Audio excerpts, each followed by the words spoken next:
I'm Jessica Hooten-Wilson, and I am a professor and a speaker. Right now, I've been representing the University of Dallas as the director of the Catholic Imagination Conference.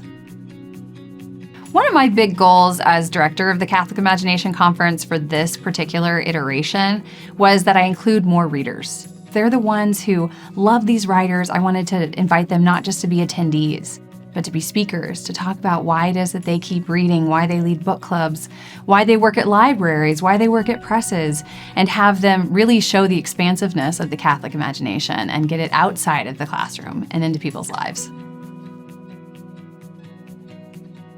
My name is Elise Williams, and I am a senior at the University of Dallas and one of the student poets for this conference.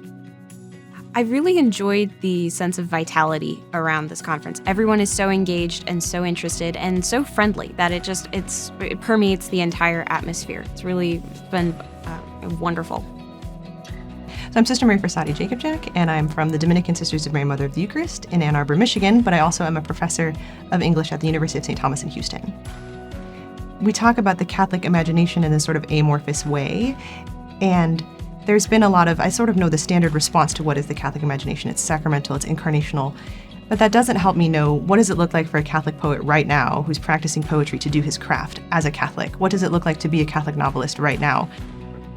My name is Weiland. I'm an adjunct professor of law and politics at the Catholic University of America. I have a good friend who's a Catholic writer who has attended conferences past, and he and I were chatting about various things related to Catholic literature, and he mentioned this conference was happening, and it happens to be in my hometown of Dallas, so decided it would be a great idea to come down here and try to learn from the best. I've been trying to write my own novel over the last 6 or 7 years, and made some good strides, but felt like I could learn a lot from some of the big names here, try to absorb their wisdom and their insight, and hopefully with that, it will allow me to kind of push this project across the finish line in the next year or two.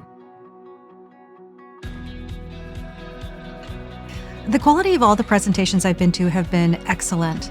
The thing that struck me the most that I was surprised by, writers tend to be introverted and spend a lot of time alone, but everybody here has been so friendly from the get-go. It's been very easy to strike up conversations with teachers, with a Franciscan friar, with a famous person, with an up-and-coming writer, with a student, and I've really enjoyed the moment-by-moment interactions with the other people at this conference.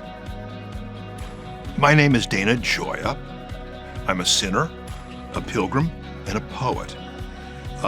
I'm also probably a kind of holy fool, and not just for the poetry. I was the person who created the first Catholic Literary Imagination Conference back at University of Southern California in 2015. We're creating a community temporary that doesn't exist anywhere else in the United States. For a few days, serious Catholic writers and artists get together, they treat each other as equals, and they converse and explore matters of not just common concern, but pressing concern. I think a successful, vibrant life is about constantly renewing your energy and your vision of your own existence. I guarantee a serious Catholic writer or intellectual who comes to this conference is going to walk away rejuvenated. I mean, we are bringing people together, and no two persons' experience at this conference is the same. It depends on what you do and what you meet, but we're opening up a unique possibility for enlarging your life in a congenial, stimulating atmosphere for a couple of days. We've now done 4 conferences, and our next conference, which will be in 2024, will continue to expand and to try to invite new folks into the conversation, especially students and graduate students. We've been working more and more to invite those who are both talking about art and those who are doing art into deeper conversations. I think we're going to have an opportunity to do that at our next conference for sure, maybe even expanding into music, theater, drama, and things like that.